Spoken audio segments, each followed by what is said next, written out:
Hello दोस्तों, आज हम जानने वाले हैं आप सैलरी से कैसे अमीर बन सकते हैं और फाइनेंशियल फ्रीडम कैसे हासिल कर सकते हैं। फाइनेंशियल फ्रीडम हम सभी लोगों के लिए एक सपने को सच होने जैसा है। बात करते हैं फाइनेंशियल फ्रीडम का क्या मतलब है। आपको अपने करियर और फ्यूचर को लेके चिंता ना करनी पड़े, आपके सभी शौक पूरे हों और लाइफ को पूरी तरह से एंजॉय कर सकें। क्या आप चाहते हो इस साल आपका पैसा ज्यादा ग्रो करें? क्या आप इतना पैसा चाहते हो जिससे आपकी सारी जरूरतें पूरी हो सकें और लाइफ को एंजॉय कर सकें बिना किसी टेंशन के? तो इसके लिए एक रूल है जिसको आप फॉलो करके आप अपने पैसों को बढ़ा सकते हैं, उसे ग्रो कर सकते हैं। अगर आप ऐसा चाहते हो तो इस वीडियो को एंड तक जरूर देखें, क्योंकि आज हम बात करने वाले हैं उन रूल के बारे में जिसे अमीर लोग फॉलो करके बहुत ज्यादा अमीर बन जाते हैं। इस रूल को 50/30/20 रूल कहा जाता है और पैसों को मैनेज करने के रूल के नाम से भी जाना जाता है। हो सकता है आपको 50/30/20 मनी मेकिंग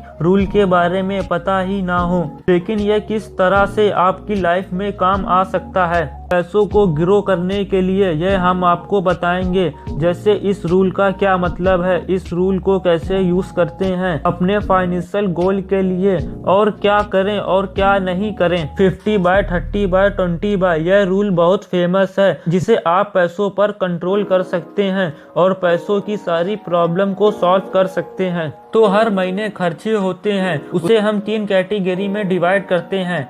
पहला है नीड्स, दूसरा है वांट, तीसरा है सेविंग। सबसे पहले हम नीड्स के बारे में बात करते हैं। नीड्स का मतलब है आपकी वह जरूरतें जिनके बिना आप रह ही नहीं सकते। जिंदा रहने के लिए आपको वह चीज चाहिए ही चाहिए, जैसे ट्रांसपोर्ट, फूड, कपड़ा, हेल्थ इंश्योरेंस, हाउस रेंट। तो अब आप मान लीजिए आप 40,000 रुपए महीने कमाते हैं। 50/30/20 रूल के अकॉर्डिंग आपकी मंथली इनकम 50% मतलब 20,000 रुपए आप जरूरत को पूरा करने में खर्च हो जाते हैं। इसमें आपकी वही जरूरतें होंगी जिनके बिना लाइफ पॉसिबल नहीं है। वांट्स या डिजायर, कुछ ख्वाहिशें ऐसी होती हैं, हर इंसान की अपनी डिजायर होता है कि वह उनको पूरा करे, और आपकी भी कुछ ख्वाहिशें जरूर होंगी। मगर आप उन ख्वाहिशों को या उन जरूरतों को पूरा नहीं करो तो आप मर तो नहीं जाओगे ना, क्योंकि आप उनके बिना भी रह सकते हो और जी सकते हो। क्योंकि आजकल का इंसान हाई प्रोफाइल लाइफस्टाइल अपनाना चाहता है,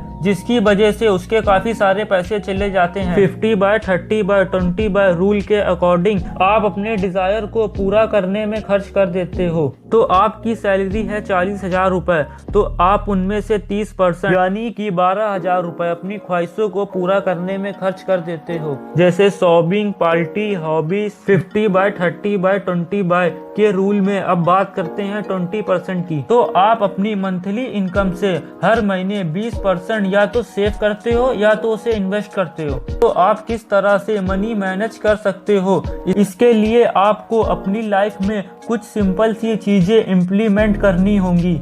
अपनी नीड्स को या अपनी जरूरत को कम कर दो। अगर आप बजट नहीं बनाते हो तो बजट बनाओ। अपने डिजायर पर कंट्रोल करो। आपकी नीड्स 50% से ज्यादा नहीं होनी चाहिए, लेकिन कभी ऐसा हो जाए यानी कि नीड्स 50% से ज्यादा बढ़ जाए तो फिर आपको घबराना नहीं है। तब ये करना है, आप अपनी मंथली एक्सपेंडिंग को ध्यान से इवैल्यूएट करें। इस तरह से आपको पता चल जाएगा कि आपका सबसे ज्यादा पैसा कहाँ खर्च हो रहा है। अपनी नीड्स को कम करें और अपने बजट को 50% की लिमिट तक लाएं। डिफाइंड वांट्स, क्योंकि आपकी जरूरतों का 30% सिर्फ आपके वांट्स पे खर्च होता है। क्योंकि आपको महंगे महंगे ब्रांड के कपड़े चाहिए, तरह तरह की शॉपिंग करते हो, महंगा फोन खरीदते हो, यानी कि आप अपने डिजायर को पूरा करने के चक्कर में हर महीने काफी सारे पैसे खर्च कर देते हो। तो आप ये समझ लीजिए आपकी लाइफ आईफोन के बिना भी चल सकती है। पहनने के लिए आपको ब्रांडेड कपड़ों की जरूरत नहीं है, आप बिना ब्रांड के भी कपड़े पहन सकते हैं। 50/30/20 रूल को एग्जाम्पल से समझते हैं। मान लो आपकी एज 25 साल है, आपकी सैलरी 40,000 रुपए पर मंथ है, तो आपको 50% पैसा यानी कि 20,000 रुपए रखना चाहिए अपनी नीड्स के लिए।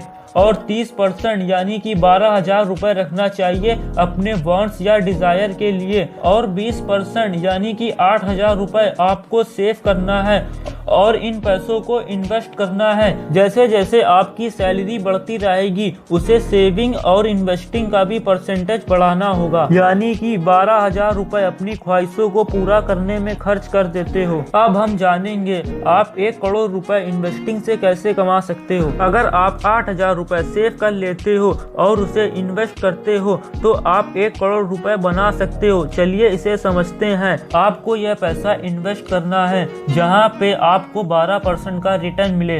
मान लो आपकी एज 25 साल है और आप 25 साल तक इन्वेस्ट करते हो तो उसका टोटल अमाउंट होगा 24 लाख रुपए, और उस 50 साल की एज में आपको मिलेंगे 1 करोड़ 51 लाख रुपए। आपने मंथली 8,000 रुपए सेव करके आपने इन पैसों को इन्वेस्ट किया। अब हम जानते हैं आपकी हर साल सैलरी भी बढ़ेगी तो आप 8,000 रुपए इन्वेस्ट करते रहोगे। आप आने वाले सालों में ज्यादा इन्वेस्ट कर पाओगे। अगर हम 15,000 का एवरेज ले लें, मान लो आप हर साल 15,000 रुपए इन्वेस्ट करते हो अगले 25 सालों तक, तो इसे हम देख सकते हैं आपका टोटल अमाउंट होगा 35 लाख रुपए।